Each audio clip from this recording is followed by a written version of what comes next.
Chaque après-midi, 2 heures placées sous le signe du savoir, mais aussi de la drôlerie, Pourquoi Mathieu. vous susurrez, Stéphane? Parce qu'il y a Clémentine Oui, qui est entrée dans le c'est studio pour ça, et la c'est pour température ça. a grimpé soudainement. Caliente, caliente. Voici effectivement Clémentine Portier-Kaltenbach. Mais vous nous parlez d'une histoire un petit peu sexuelle aujourd'hui. La température a augmenté dans le studio.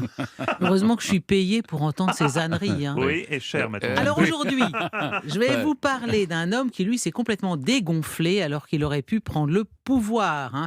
C'est Boulanger, bien sûr. Et attention, parce que Boulanger, on garde le souvenir, oui, du gars du champion de l'occasion manquée. Mais cet homme était tout sauf un lâche. Il a été blessé plusieurs fois au combat. Il a eu la Légion d'honneur à 22 ans, après avoir reçu une balle dans la poitrine pendant les guerres d'Italie. Il reçoit un coup de lance en Cochinchine, hein, façon Loulou à Istelizzi chez les Zoulous, ça a quand même de la gueule aussi. Balle dans l'épaule à Champigny pendant la guerre franco-prussienne. Blessure au cou de gauche pendant le siège de Paris. Donc c'est un homme très viril et qui a vraiment du courage face au feu. Alors dans ces années-là, les années 1880, l'armée française est au fait de sa popularité parce que on a perdu l'Alsace-Lorraine depuis 16 ans, Oui. donc tout le monde rêve d'une revanche et on compte sur l'armée pour prendre cette revanche. Boulanger va être nommé directeur de l'infanterie en 1882, puis ministre de la guerre en 86, et comme tel, il prend toutes sortes de mesures qui, à l'époque, maintenant ça nous fait sourire, mais enfin à l'époque, l'armée en particulier a apprécié. Alors, vous vous souvenez, on cite un peu toujours les mêmes parce que c'est vrai que c'est pittoresque. Peinture des guérites en tricolore, introduction de la morue dans l'ordinaire du troupier, autorisation pour les sous-officiers de porter la barbe et de sortir au théâtre, ce qui était interdit, introduction des vélocipèdes dans l'armée, remplacement de la gamelle par des assiettes et des paillasses par des sommiers, ça n'est quand même pas rien pour le confort du troupier quotidien. Plus sérieusement, Boulanger réorganise l'enseignement militaire et la surveillance militaire des frontières, et puis c'est surtout lui qui a fait changer le fusil qu'utilisait l'armée française, qui était un fusil à un coup qui était complètement minable face au Mauser germanique, et donc il a imposé le fusil gras, qui était un fusil à 10 coups. Vous me regardez comme une vache regardant passer le TGV, mais je vous assure, c'est super important à l'époque, Mathieu, le changement de fusil grâce à Boulanger. Mais Et j'ai bien Boulanger, compris, oui. Fusil à 2 coups alors. On est passé du fusil à 1 coup au fusil à 2 un coups. fusil à 10 coups. À 10 coups d'un À coup, on est passé 10 de coups. 1 à 10. 10 coups, 10 coups. Le Sacré fusil Boulanger. Lebel qui a remplacé le fusil gras. Alors, il se révèle Boulanger à la population parisienne au moment d'un 14 juillet 1886. Il est là, c'est dans une revue militaire à Longchamp, sur un cheval noir. Il est magnifique, il plastronne, mais quelle prestance. Oui, le voilà, c'est bien lui, le futur sauveur de la France. Et aux yeux de tous, il devient le général Revanche. En quelques mois, hein, il devient un phénomène politique de premier plan. Est-ce que je peux vous interrompre, pardon, pour vous poser une question? Quelles étaient ses convictions? Est-ce qu'il était profondément républicain?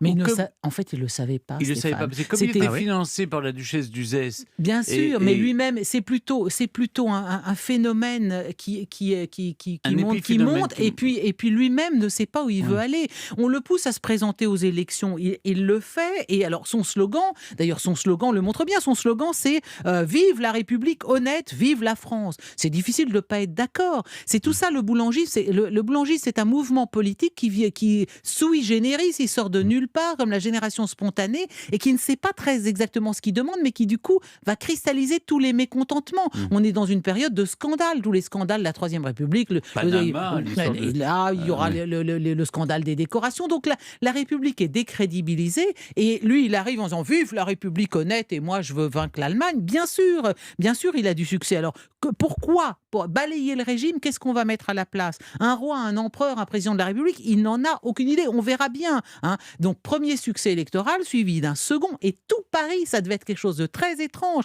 parce que tout Paris chante la boulangère.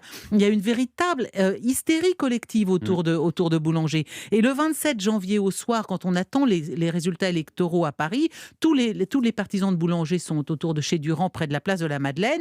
La foule arrive en masse, et de plus en plus nombreuse, réclame son champion.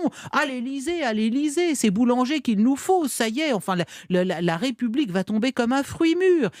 Les résultats tombent le soir, à l'exception d'un seul arrondissement de Paris. Tous les arrondissements ont donné la majorité à Boulanger. Dans les rangs gouvernementaux, c'est la panique. On convoque le Conseil des ministres. Qu'est-ce qu'on fait ? Donc là, à 7 minutes, Boulanger est au sommet de sa gloire. Un mot de lui et tout peut basculer. Face à lui, rien. Personne, une république chancelante. Ses amis le supplient de marcher sur l'Élysée, à la tête de cette foule en liesse. C'est l'heure, c'est le moment. Le pouvoir va lui tomber entre les mains comme un fruit mûr. Alors lui, il hésite. Et puis, fidèle à son habitude, lorsqu'il est dans l'expectative, qu'est-ce qu'il fait ? Il laisse tout en plan. Il se précipite chez sa maîtresse, Marguerite de Bonemain. Et puis, le 31 janvier, il quitte Paris avec elle. Alors toute la France retient son souffle, ses partisans attendent ses ordres et lui, il roucoule larroyant avec Marguerite de Bonemain, sa maîtresse, à l'hôtel des Marronniers. Bon, il pense que sa présence n'est pas vraiment utile à Paris, il s'imagine que les élections le porteront au pouvoir en septembre prochain. Ses partisans, évidemment, sont absolument effondrés. Et dans les semaines qui suivent, comme à Paris, le gouvernement fait courir le bruit qu'on va l'arrêter. Boulanger s'enfuit à Londres, puis à Bruxelles, et là, il va rejoindre sa chère Marguerite. Et sa chère Marguerite, elle souffre d'une phtisie à laquelle elle ne survivra pas. Donc 2 mois après sa mort, le général Boulanger se rend sur sa tombe au cimetière d'Ixelles à Bruxelles et il se tire une balle dans la tête. Il est enterré dans la même tombe que sa maîtresse. Sur la pierre ont été gravés ces mots « Georges, 29 avril 1837, 30 septembre 1891, ai-je bien pu vivre 2 mois et demi sans toi ?» Tu parles d'un sauveur de la France. Hein. Ah bah oui, mais l'amour a été le plus fort. C'est quand même plus beau oui. encore. Ah, vous êtes comme ça, vous. C'est assez magnifique. Non, Stéphane, vous trouvez ça minable ou vous trouvez ça magnifique ? Il a. Il s'est dérobé pas, à son destin à son politique destin. ou... Là où je trouve qu'il est bien, c'est qu'il a attendu que les élections le portent au pouvoir. Oui, c'était il n'a pas plutôt... voulu faire un coup d'État. C'est vrai, il Ah était oui. légitimiste. Il évoquait oui. l'horreur qu'avait eu son propre père du coup d'État de Napoléon et de Napoléon Oui. III bien en sûr. 52. Oui, le 2 décembre. Donc il était légitimiste et il ne savait pas vraiment... Légaliste, en tout Légaliste, cas. parce que Il savait- légitimiste, ça lég- renvoie, légaliste, ça renvoie exactement. à la Il ne royauté savait Bourbon. pas exactement ce qu'il voulait lui-même. Oui, Voilà, oui. il voulait le pouvoir, mais qu'en D'après faire ? ce que vous en avez raconté, mes souvenirs de Boulanger étaient assez lointains de l'université. Plutôt un type sympathique, ce Boulanger, vous voyez, qui avait du cœur et, ma foi... Oui, un bel homme. Et donc, je le répète, surtout pas un lâche. Ah oui, Voilà. c'est beau. Alors Clémentine, vous ne bougez pas d'un fil.